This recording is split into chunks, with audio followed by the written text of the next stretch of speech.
Kung saan po mag-i-stop, dun, ayun po yung makuha niya. Okay? O, sige po, kuya, ikot po. Op. Yun.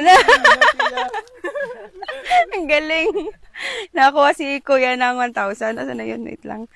Yun, nakakuha si kuya ng 1,000. Ito siya. Yun. Thank you. Ganon din yung gagawin mo. Mag-iikot ka lang din. O, sige. Ikot na. Op. Yun. 500. Yun, nakakuha siya ng 500 pesos. Ayun, thank you. Mag-iikot din po kayo. O, sige po. Ikot po. Op. Yun. 500. 500 pesos. Ayun. Yun, nakakuha si kuya ng 500 pesos. Ayun, thank you. Tiyogong mo, no? Oo. Nakulbaan, hindi kayo ka sa akin. So, yun yung gagawin mo. Iikot ka lang din. Sige, ikutin mo na. Kinakabahan. Natatanggal. Hindi mo kulbaan. Nakulbaan ka. Bakit ka kinakabahan? Ha? Yun din yung gagawin mo. Iikot ka lang din. Sige, ikutin mo. Oh, pinakabahan pa yan. Oh. Lakasan mo. Lakasan mo.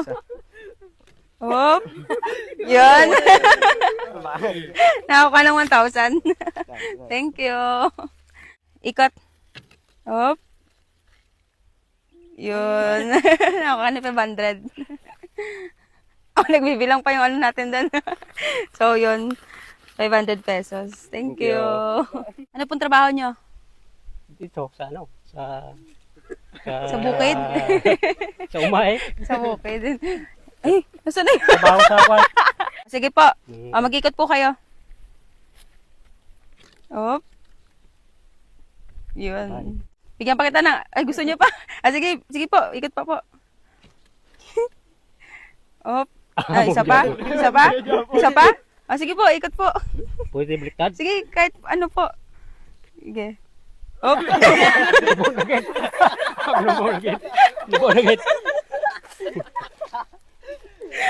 Dito po. Sige po. Ay, dire ka tayo. Sige tayo, isa pa po. Gusto niyo ulit-ulitin. Sige. Op. Yun. Yan, nakuha siya ng 1,000. Yun. Galing ah. Gusto niyo ulit-ulitin. Salamat, ma'am. Thank you again. Yung gagawin ko para maging masaya silang lahat, papantayin ko sila. Dadagdagan ko silang tagpa 500. Badi, dadagdagan ko kayo, tapos bibigyan ko kayo ng pang merienda. Si tatay.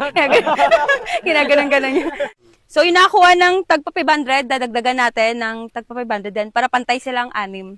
So, tagwa 1,000 na silang lahat. So, kayo na bahala dyan, 3 ha. Ito. Thank you. Tapos, pang merienda nyo. Pangbili nyo ng ano, para yung bukod na 1,000 sa inyo. Tapos ito, pang merienda nyo ha. Thank you. Thank you again. Gusto mo ba magkalaman yung Gcash mo? Subukan ang Yaman Plus. Nasa comment lang sa baba. Paalala lang po, bawal po ito sa mga bata at sa walang extra na pera.